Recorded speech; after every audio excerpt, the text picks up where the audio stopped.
Okay, hello everyone, and welcome to this new webinar on consulting and coaching for change.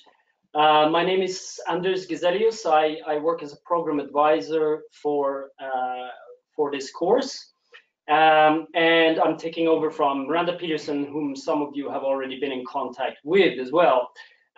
We have the great opportunity here to have with us to do this webinar Mark Thompson from Said Business School, who is the academic director on Said Business School side for the course.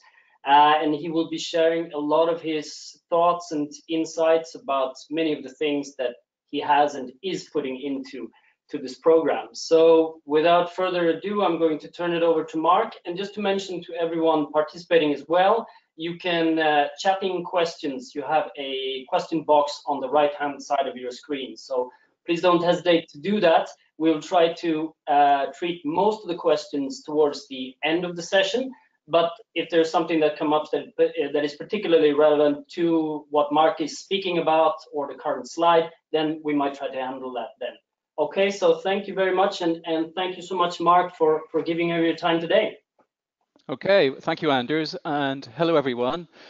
Just to say a little bit about myself before we launch into the webinar around the program. I'm the Joint Academic Director of the program. I work with a colleague, Dr. Mathies Schulte in HEC.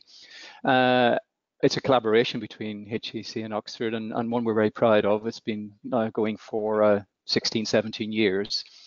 And the program over that time has really grown, matured, developed.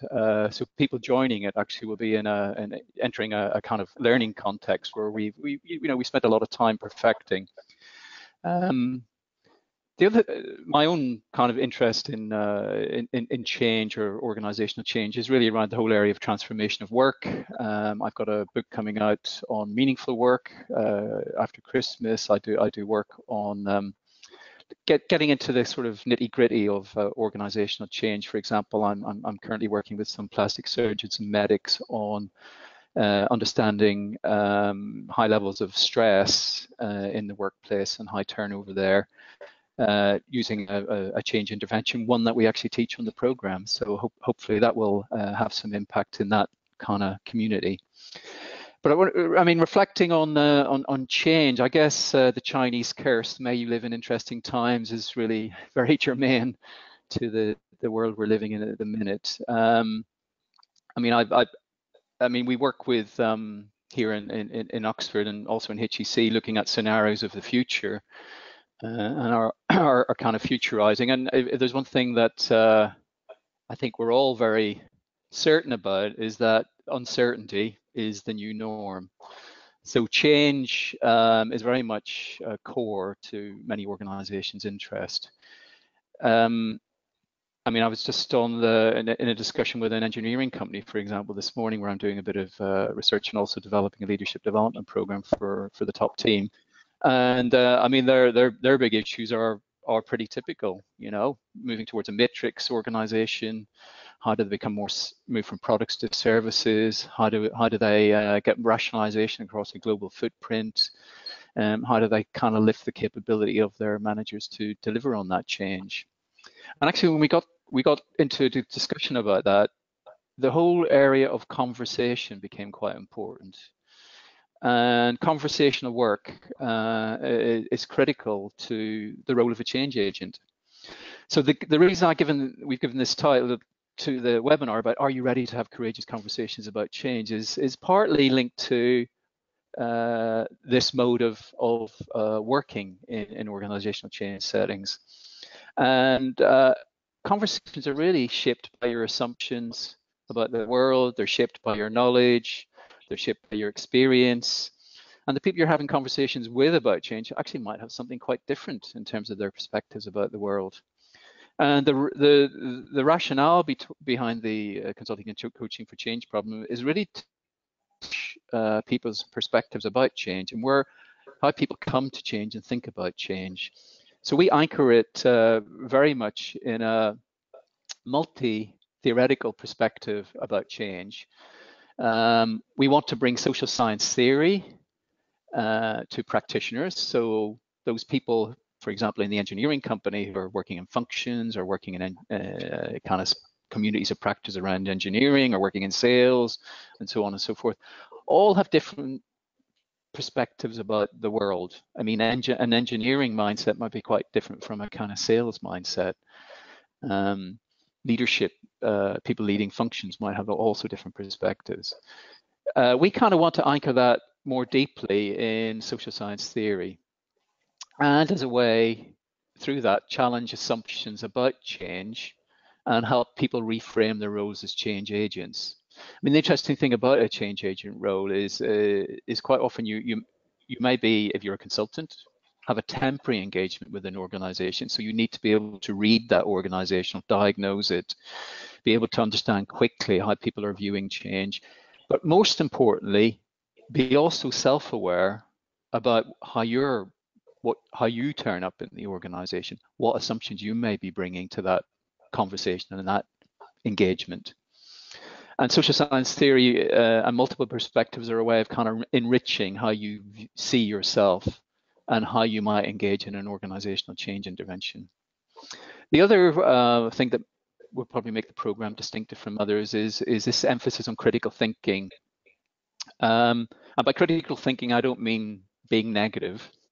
By critical thinking, I mean the ability to simultaneously do something but reflect on it in action.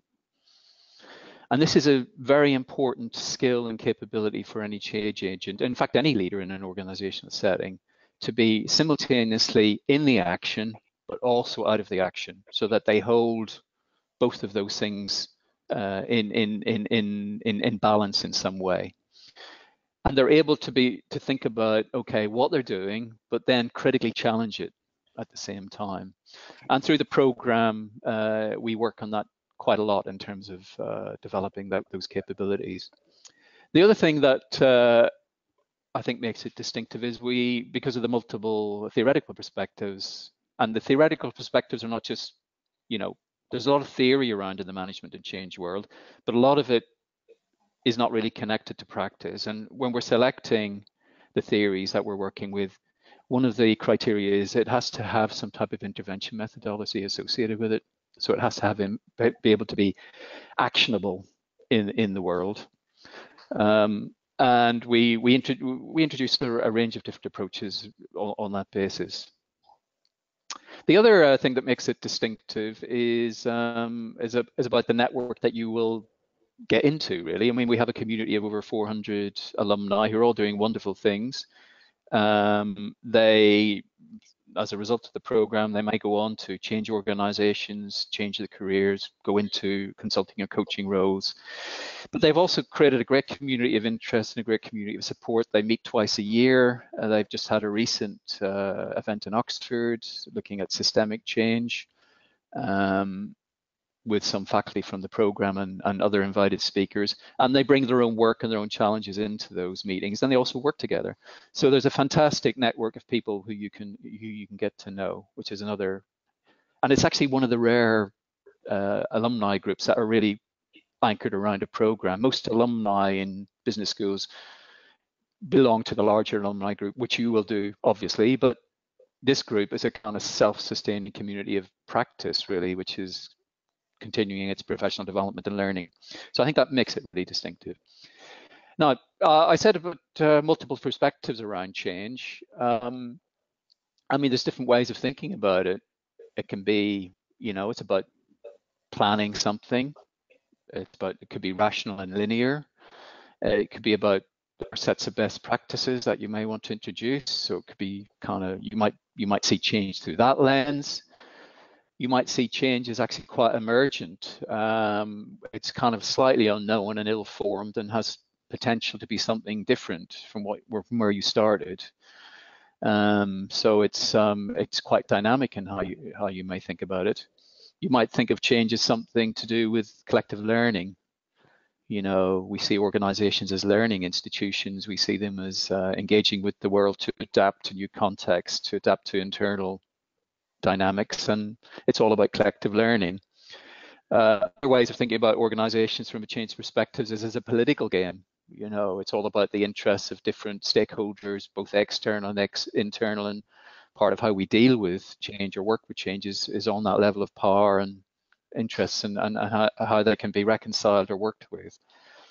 Another way of thinking about change is linked to human flourishing. You know, change is only important if it can create work that's meaningful, if it can link to purpose, if it can generate meaning for people, and if it can perhaps address wider societal and humankind needs. And you know, with the recent report on the climate change, we can all identify with that kind of pressing need.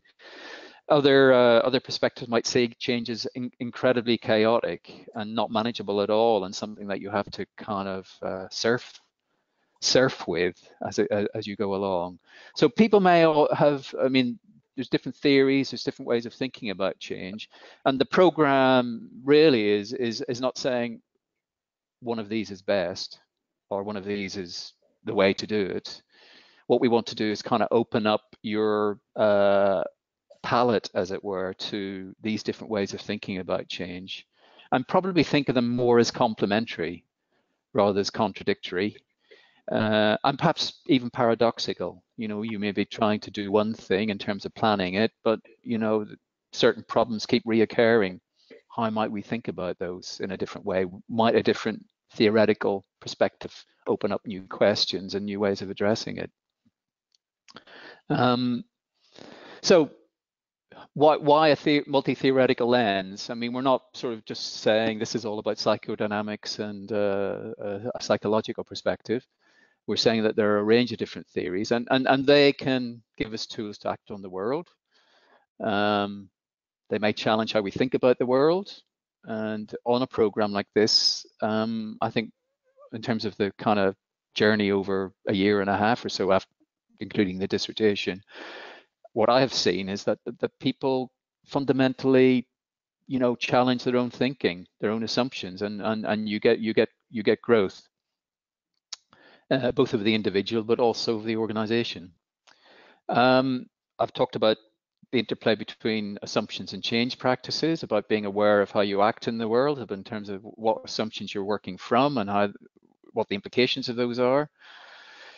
In terms of conversation, and I mean, the courageous conversation I talked about at the start, I mean, we give you new languages, new vocabulary, different ways of talking about change, which might actually open up different insights and therefore enrich it. And through having multiple perspectives, it might enable you to collaborate more effectively with other people from other areas and other disciplines and other ways of seeing. And given that change is complex, if we see everything as a nail and we have a hammer, I mean, that may not be the most suitable approach to addressing the problem. So plenty of advantages in being exposed to a multi-theoretical approach. The other thing, of course, is thinking about the change agent role itself. That's also multiple. And as you come on the program like this, one of the things that we encourage you to do and to hold, I think, as work for yourself and to really reflect upon is, you know, what type of change agent do I want to be? How do I want to kind of play in this space? I mean, how do I see my identity? I mean, how could I work in a different way? You know, do I want to be a, you know, kind of work in the more strategic end of thinking about change? Do I want to be a facilitator, an expert in a particular area? Do I want to look more at the kind of overall program management? So, you know, having multiple perspectives might be valuable to that. Do I want to see more of this as a teacher, you know, a trusted advisor? So there are multiple roles and identities which a change agent can take on. And throughout the program, we want to encourage you to think about those and how you might work on them. And sometimes the dissertation could be an excellent vehicle to do that. But also the other vehicle is the community in the program, because they're also on a similar journey and they're thinking about, you know, these very same areas. And the community on the program really provides quite a supportive, safe space to kind of explore those types of questions and issues, which might be more difficult in, you know, an intact team in an organization where some of these conversations might be more challenging or problematic. If we think about the kind of teaching model, how do we kind of bring this to ground in the design of the program? Andragogic actually means just adult learning. Pedagogic is child-based learning, so that's why I'm using andragogic.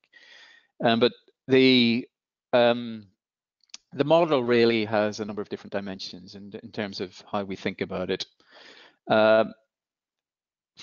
Again, we introduce theories and concepts, so each module is pretty much anchored in a particular perspective or a conversation or a conceptual space we want to kind of connect with, be it formed by sociology, psychology, or psychodynamics, or whatever. So there's that bit which is kind of holds it together, but there are certain other processes which help support that. I mean, one is reflective essays. After each module, you write an essay. For the first few, we actually give you a question to focus on, because that helps your writing skill in terms of critical thinking and how to structure essays and logical thinking and so on. But you work with your tutor on that, so you're each assigned a tutor, and you would discuss the content of the essay and challenged on your thinking. We also have learning groups, usually 4 to 6 people. They're also led by a tutor. So a tutor, although you're working with them on a one-to-one basis, you'd also be working with them on a group basis as well. And one of the ways we bring this about is focusing on the reading. So we have a critical reading group, and that's built into the program in between modules and on the first day of the Tuesday. I'll come on to speak a bit more about that later. And we also have the dissertation, which generally people start thinking about by about module 4 or 5, and the real work actually begins from probably August, September onwards. In fact, at the minute, I'm working closely with some of my tutees on that very front. So that's the model we kind of work with. The kind of assumptions we're working on here is that there's partly behavioral change and cognitive change going on in a learning program of any type, and we also need to make the most of the people in the room, and change is very much a relational activity, and the space of the classroom and the space of the kind of virtual learning through the kind of intermodule work provides a very interesting learning space where the power of the group in terms of the knowledge and experience they bring and how they can begin to provide a supportive and challenging community is very important. So creating something that's psychologically safe, where people feel they can, raise questions and so on, where they can do work on their identities and, also emotionally engage with this stuff is important. So we do provide multiple spaces for doing that, and also thinking about, how do we take this into practice? So we create some space for conversation around that as well. So how would a typical module kind of pan out then if we were thinking about learning in that way? Well, in your learning groups, you might meet pre-module, probably online, but sometimes people meet the morning before or even the day before if they come early and spend a few hours discussing the readings, but also checking in with each other about what they're doing in their own work and how that the stuff on the program is connecting with some of those challenges. So it's quite a supportive community there. And then on the first day, a tutor would, probably for an hour and a half, a couple of hours, work with the group on the readings, hear what you have to think about them, and then we'd also challenge you on that. And then getting into the module in full, we would have someone who's generally someone who's a scholar practitioner, so someone who has either developed the ideas or was working with them and doing ongoing research, but is also is working with them in practice. So that's the kind of model we like to work with, because they can bring a lot from their practice to the theory and to the ideas, and that's a very virtuous model. And in many ways, it's something we would like you to aim for as well. I mean, that kind of being aware and sensitive to theory, but also very, grounded in practice. Depending on the model, there might be experiential learning. So you might there might be a simulation. We might be a task of some sort. You might be in trios working on a particular question, so small group work, and then might come back to sort of wider classroom discussion. We also build in reviewing is very important in terms of how a week would work. So we have half an hour each day or slightly longer, reviewing what we learned the next day and what that's brought to the fore in terms of how it might travel into practice, some of the issues you're thinking about, how you might work with these ideas and concepts. What does it mean for you in terms of your role as a change agent, your identity, what you need to do to kind of work with those types of interventions, what you might need to develop. And you might also have challenges or issues you want to bring into the room to be more widely discussed.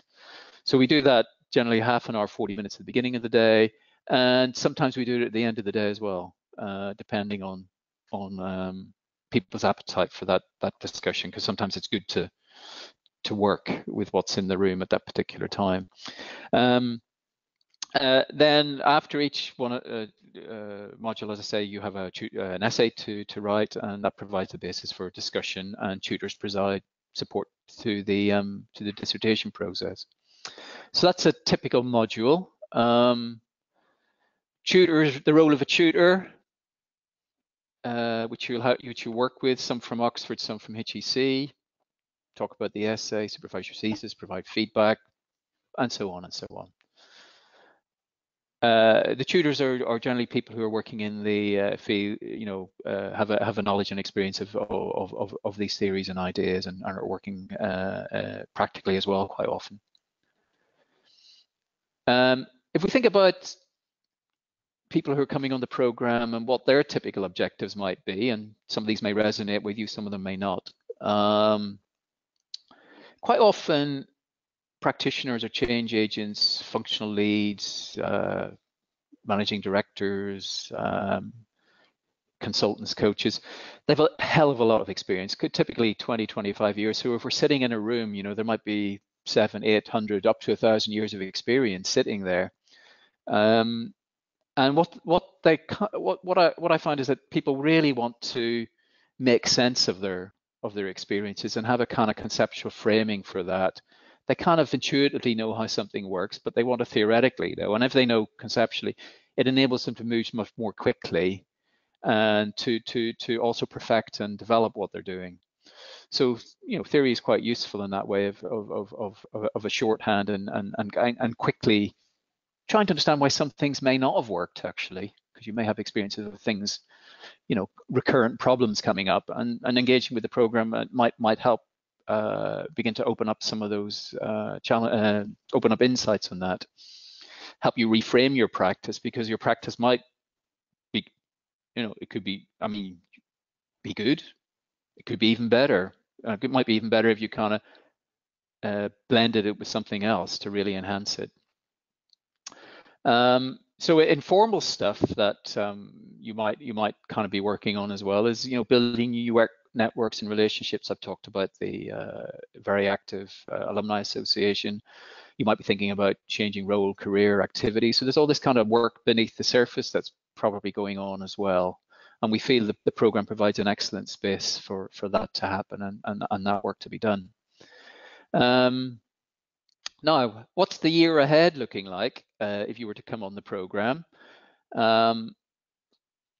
We've been kind of redesigning the program as we go ahead, as we've gone on over the last couple of years, and this year we're building in even more change. The first module in Paris, we'll really be thinking of addressing this issue about how do we think about change, and we'll be providing the kind of map in a way of different ways of thinking about about change, but also connecting with your own assumptions. So how do we get to make a bit more explicit and discussable your own assumptions about change, because it's an important starting place, working from your kind of the individual outwards.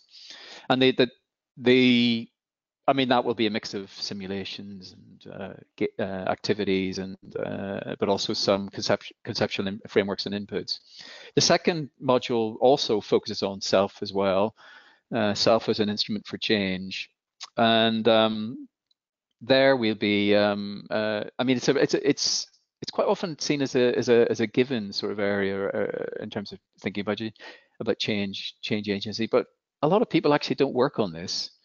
And it's a very important building block, understanding how you turn up, understanding what things you're bringing in to a organizational context, and how you use yourself effectively in those change relationships. So we'll be providing you with experiential work and ideas and so on. It's very much an experiential type module, this, to really ground some of those ideas about self.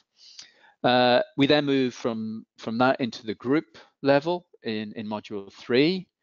Again, going back to some of the conversations I've had with organizations over the last while, and even with the senior leadership team I'll be working with in a few weeks' time, and in this engineering business, and also thinking about the big change through. A lot of that is about teaming and working effectively in groups, and also a lot of the stuff that's under the surface that might be preventing groups from functioning well.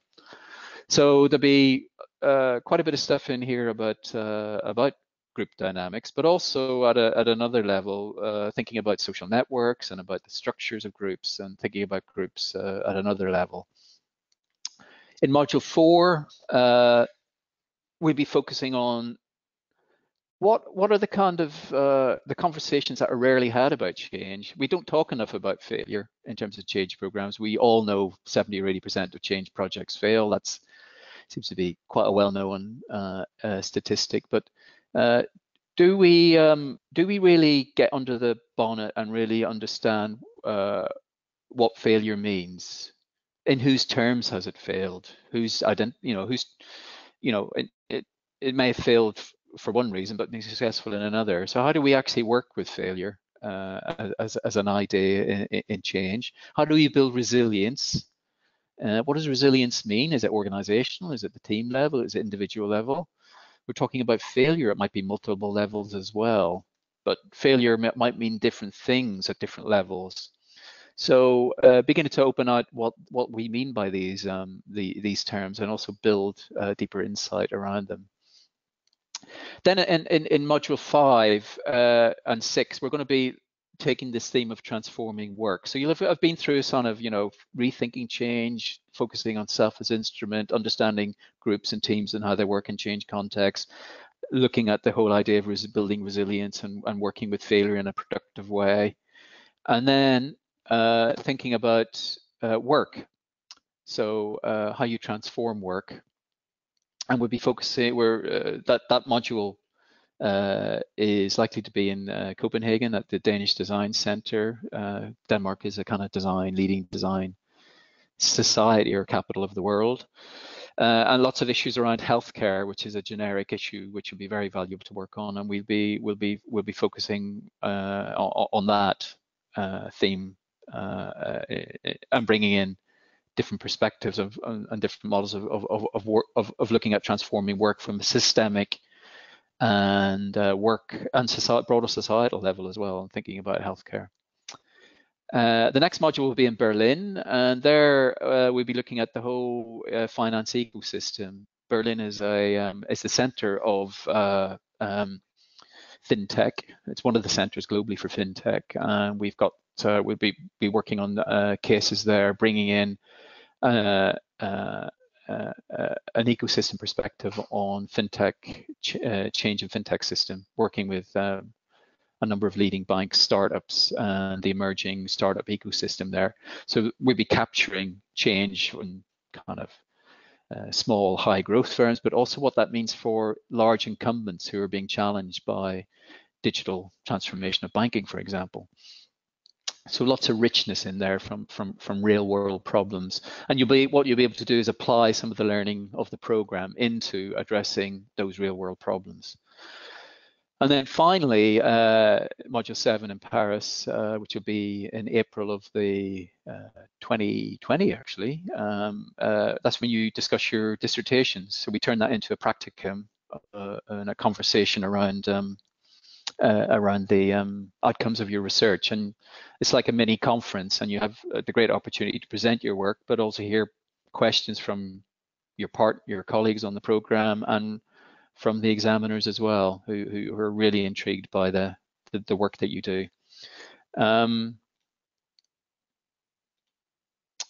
Types of questions people typically hold is, what type of change do I want to become? What do I need to do to get there? And who can help? And we hope we're providing a context through which those questions can be addressed. Now, I finished on dissertations in so the end of this process. It's not the end really. It's probably the start of the next stage of the journey for everyone. The dissertations, I thought I'd give you a flavour of some of the work that people do or have been doing over the last few years. Frederic Bézier from a couple of years ago was very, very interested in this notion of the playful leader. And he really wanted to engage in what this concept might mean.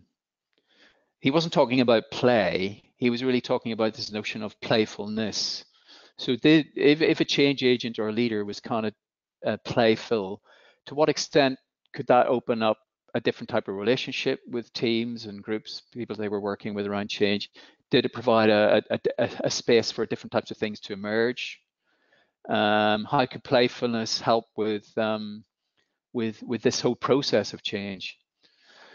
And the types of things he was finding was that, yes, I mean, he did a fantastic literature review on this, kind of looking at playfulness from different perspectives, philosophical, sociological, psychological, and so on. Really began to open it up. It's a really worth reading. And some of the things he found was that, yes, it does allow leaders to engage more closely with their followers and can improve the learning process. And it can, it also kind of, this issue of failure, which we talked about as well, it might be a way of dealing with that, the role of the change agent or the leader and their more playful nature might generate excitement and also create some form of resilience in dealing with change. So very interesting dissertation, and it's actually one he's now working up as a book. So he's really got the bug here and wants to produce a piece, an actual book based on his dissertation. And he wouldn't be the first one from the CCC program to do that. We've had several people write books from the program. The other thing about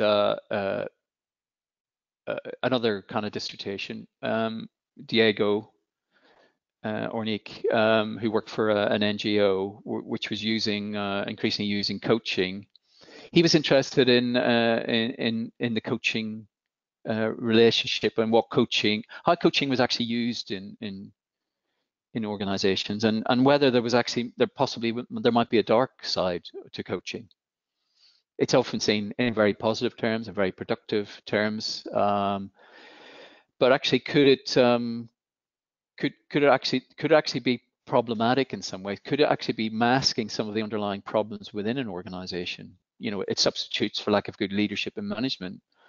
So, the coach is dealing with these problem people who might actually be asking quite challenging questions about the organizations. They're not playing ball, but could actually serve the organization, but they're being excluded, they're being scapegoated in some way and being used to protect the organizational system as it is, rather than helping to address some of these underlying fundamental reasons.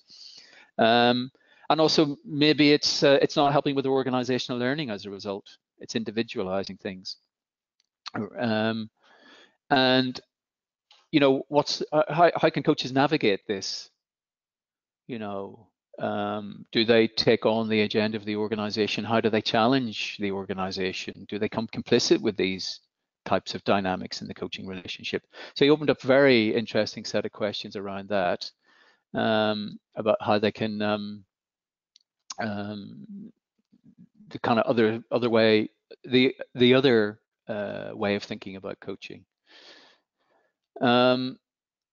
And a lot of the he was thinking about the practical outcomes of his research. He placed a lot of emphasis on this kind of three-way conversation about the role of the coach.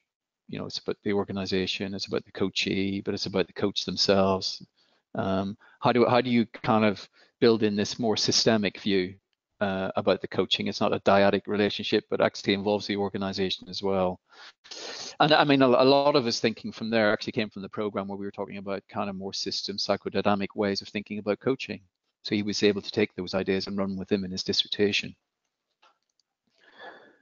Another Chima said, another dissertation, she was really interested in emotional intelligence. And really that came from her own experience. So to quote from her dissertation, she said, each Friday, we would all meet in Paris to share feedback on the progress of each business unit and exchange practices. During these Friday sessions, there was one problem that seemed to arise almost every time. We had feedback about change recipients crying during workshops in the field. The reactions of the managers in our team was generally one of dismissal. They would say things like, here they go again with the crying. For me, this reaction was very strange. I felt that our job as change specialists was to be there to prevent this sort of extreme reaction to whatever changes were being proposed. So it was that kind of, you know, she felt uncomfortable with something in her own organization, which prompted her to begin to think about this. And she started to engage with emotional intelligence because her hypothesis was that maybe these managers are not very emotionally intelligent, and that's why we're getting these problems. So she did a kind of extensive review about, okay, what do we mean by emotional intelligence? And she found actually there's no consensus on what we mean by this or how to measure it. There's lots of models, multiple instruments, and a lot of the instruments measure quite subtly different things, and there's very large discrepancies between them. So we actually don't know what emotional intelligence is. There's no common consensus or no common definition of this. So it's a contested concept in itself. And actually, when you look at it in relation to the big 5 personality factors, it doesn't explain much more than that. So why bother with it as a construct was a sort of challenge that she was putting out there. Maybe the big 5 is sufficient enough.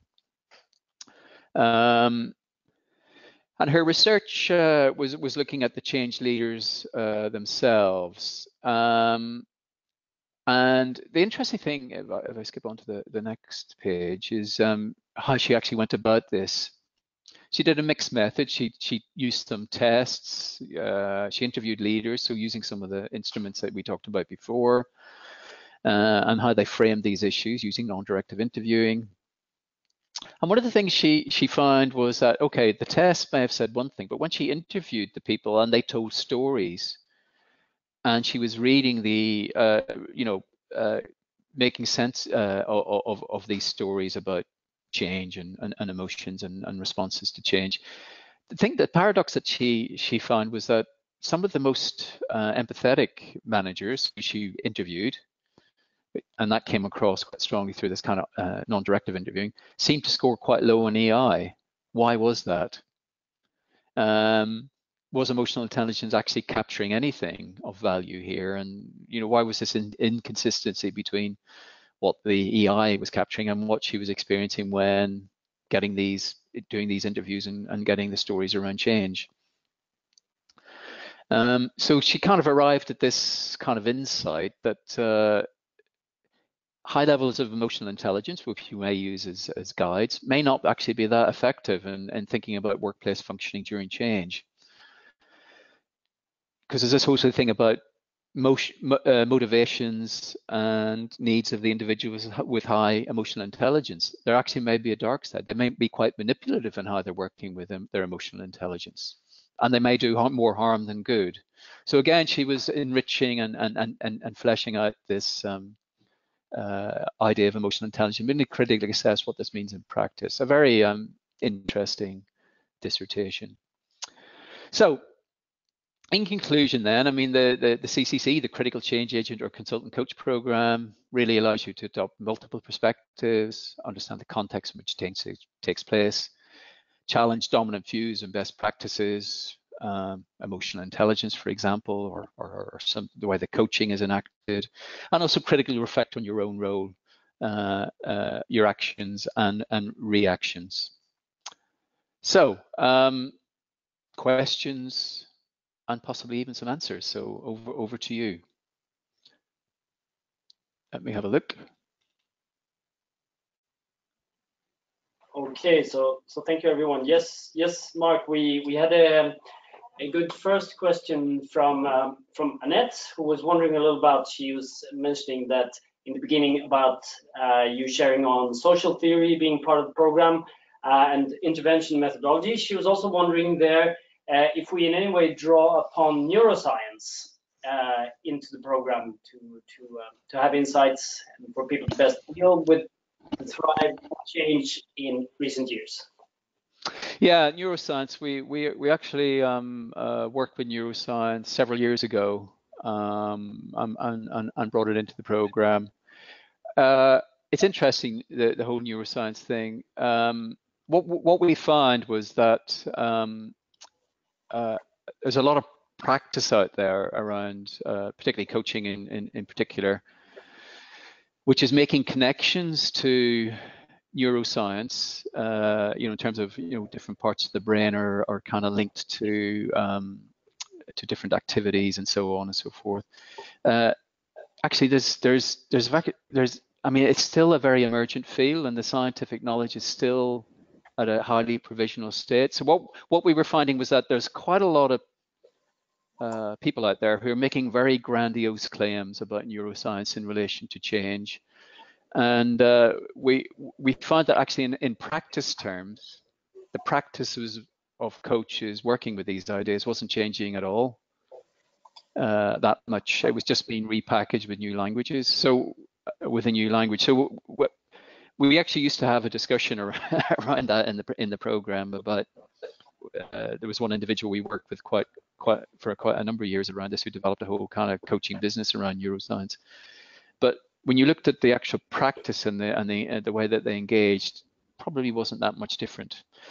Now, the one area which we do a bit more on is really working with mindfulness. So mindfulness is kind of one of the areas which is kind of more established in terms of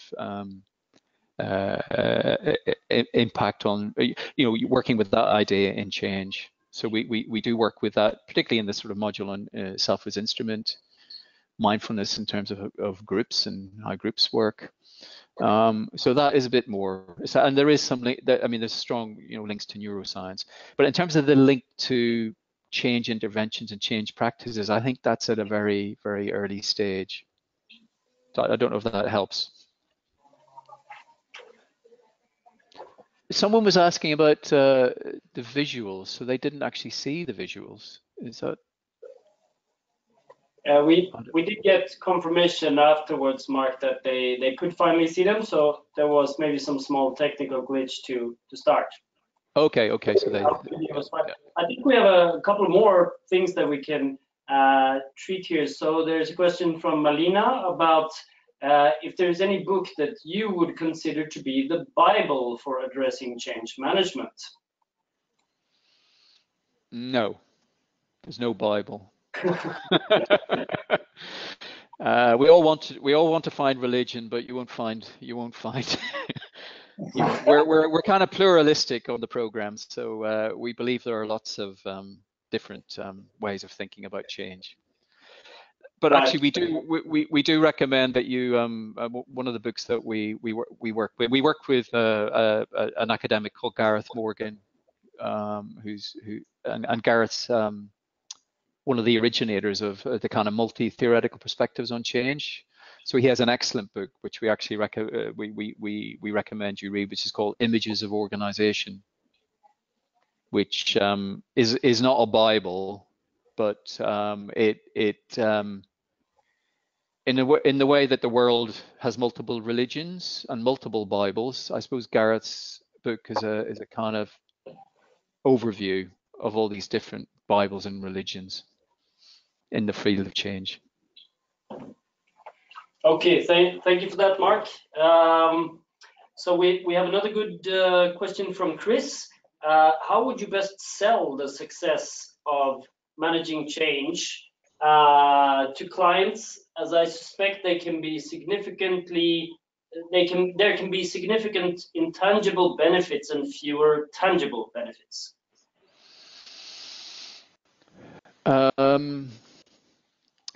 So how do you sell the benefits of change? Yes. Is that the question? Okay. So, sorry, how would you best sell the success of managing change to clients? Okay. Well, it's an interesting one because it's success in whose terms? So what do we mean by success? So I think the conversation that needs to be had there is what do we mean by success? Who's benefiting from it? Who's losing? How do we deal with the people who benefit and the people who lose? Because all change is going to have some costs and benefits. So linking that to sort of probably higher level discussions around purpose. What's the purpose of the organization? Having a much more coherent and stronger story about that. And one of the things and challenges of working with organizations around change is really that whole thing around the narrative and the story. It's one of the things we actually work on in the program as well, narrative and storytelling around change.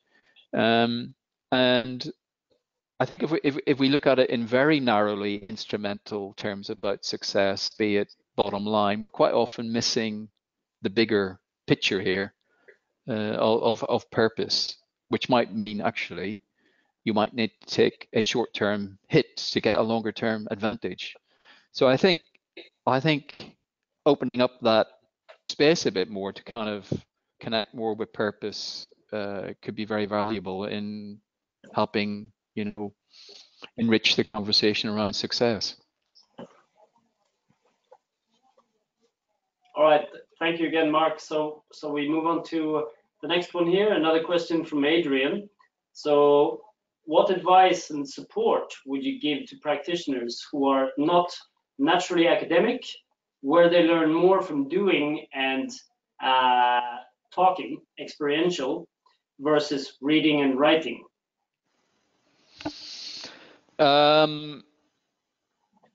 Well, if you were coming on this program, you have to read and you have to write. So that's it's a degree program, so there are certain requirements. Now, if you're talking about learners who are predominantly experiential and may not feel comfortable with that, that's another question. I would encourage someone in that position to perhaps use things like a self-reflective diary, but a self-reflective diary which is like through a dictaphone, if you're not comfortable writing, and kind of record thoughts, but maybe build in 5-10 minutes a day where you might do that. As a way of kind of reflecting upon your practice and what you're doing. But the thing about learning here is that you do need some type of framework to understand what you're learning. So you would have to engage with that. I mean, if you're not someone who reads and is easily with that, I mean, okay, there are loads of TED Talks and this, that, and the other, which you could probably connect with in some way. But in my experience, that's really only the start, or it might stimulate your interest. You do have to combine experiential with kind of reading and reflection. And it's that bit I was saying about what a really good change agent needs to do is also be a critically reflective person, and that's a skill which needs to be developed through using multiple different approaches. Okay, thank you once again. We have further questions from James this time. He's thanking you, Mark, for a start, and then he goes to talk about: do you ever use sports coaching to convey messages of change and awareness? He says, thinking here of Timothy Galway's Inner Game. Yeah, no, that's a good one. I mean, on the program, we haven't actually worked with sports coaches, but I have worked with them in other contexts. We've had like an Olympic swimmer I know who comes here to the business school and also talks about performance. I think at the level of the individual, that is a very helpful thing. Understanding how people in peak performance context kind of deal with stress and performance issues and so on and so forth. It can also be a bit dispiriting for people as well, because sometimes it can seem unattainable. So I think if you are bringing that sort of experience in, it needs to be translatable to the kind of normal human being, as it were, not the one at the sort of 0.5% on the distribution in terms of physical and mental strength. So yes, I think they are helpful, but again, it's how you work with them. Okay, very good. Thanks, everyone. Yes, we have further questions coming in. Now, another question from Annette here. So, how many people would you expect to be in the cohort? And would you expect a public/private sector split to be similar this year to the past? Okay. Well, we have anything from sort of 25 to 32 sort of on a cohort. So it's a nice size group. We always teach in flat teaching rooms. We have tables of generally 5 or 6, and then breakout rooms for activities. In terms of the composition of the program, I mean, for the last number of years, probably around about 55-60% female. Nationalities, probably 18 to 20 different nationalities from all around the world. In terms of sectors, changes from kind of year to year. This year, we haven't got the full breakdown yet, but I think probably I'd say a third or so might be from NGOs, public sector, kind of government type organizations. A third probably from various private sector organizations, and perhaps a quarter maybe would be in this kind of coach consultant sort of role. But I mean, the great thing is the diversity from different contexts really enriches the learning, both in terms of sector, but also in terms of different nation states, different parts of the global economy. Okay, thank you once again. Please, everyone who's still on the session, if you have further questions to send in, don't hesitate to do that. We still have a few more minutes time to look at those. So thanks in advance. Mark, any other specific last points that you wanna get in here?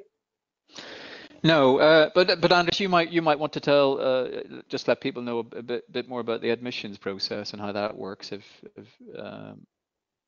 terms of timing and timetable, given that we've only got a few minutes left. Or people may want to follow it up with you. I don't know. Whichever way you want to take it forward. Absolutely, I'm happy to do that. So yes, if you're interested to join this upcoming session of the program, starting November 20th, the first step would be to schedule a conversation together with me, where we look at a little bit your background, your motivation for joining this type of course, what you're looking to get out of it, and then if there's an initial fit there, we in admissions would open you up an application which contains some regular administrative material, information on your background, your CV and the like. We ask you to pass an English language test. We do not have a management test that you need to take in joining this particular program, but you do need to answer a number of open-ended questions about yourself, about your experiences professionally,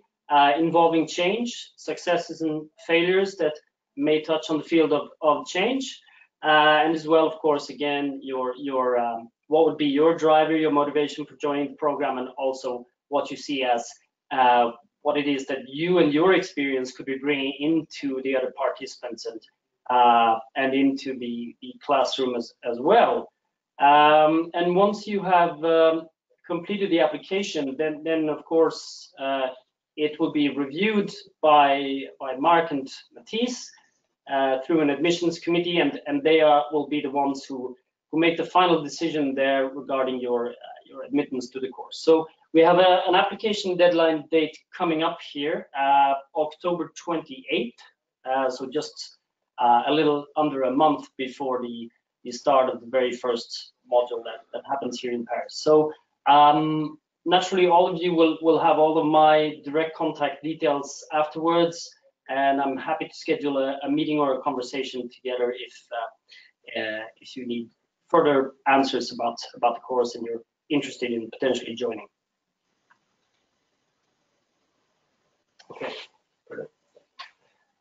Okay, Mark, we have a couple of more questions that have come in here. So, would you be able to share an example of change management case that was very successful in your opinion, from Melina?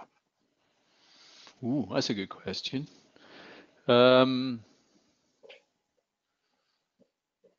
Yes, it depends on what level we're talking about here. Well,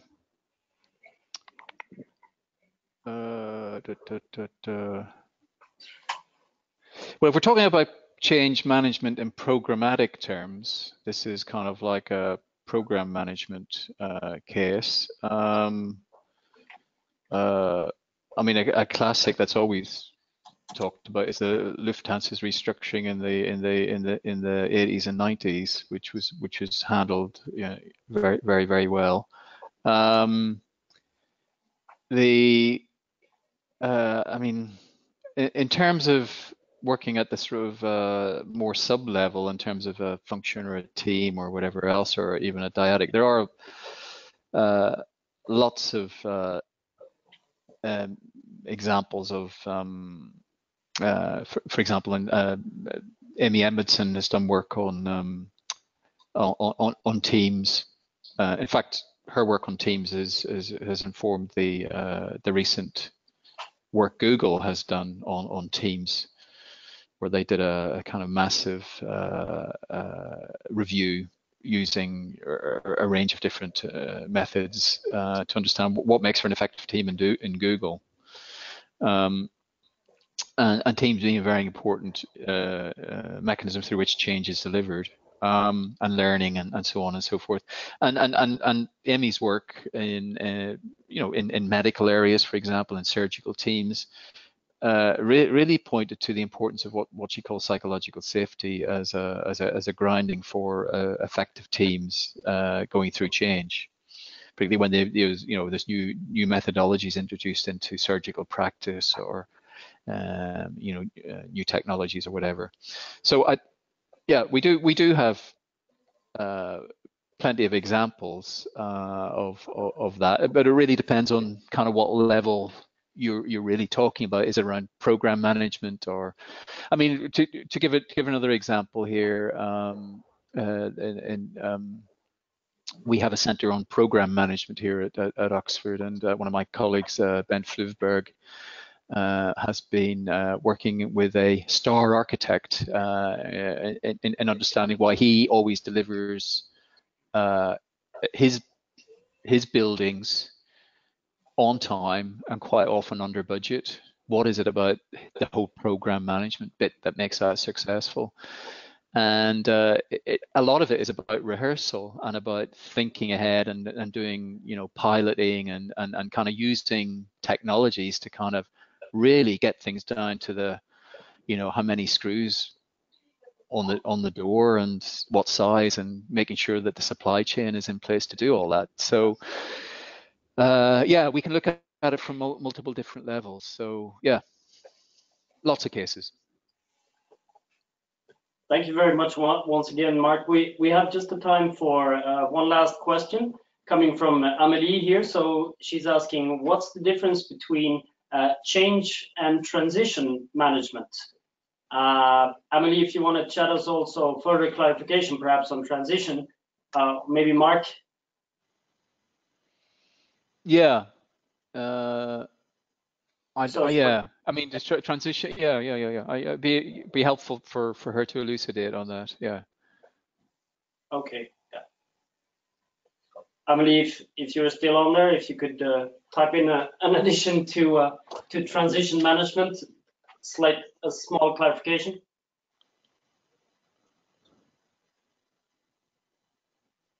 Okay. Yeah. Well, what we can do as well is we can answer that one via email afterwards as well, so we can send that round after with the recording of the webinar. So thank you very much to everyone for taking part. Thank you kindly to Mark for sharing so in depth, presenting the program in detail, and answering all of these questions. And we look forward to being in touch, and hope a number of you choose to join us for the upcoming session here in November. So thank you very much once again to everyone. Thank you. Thank you very much. Thank you. Goodbye.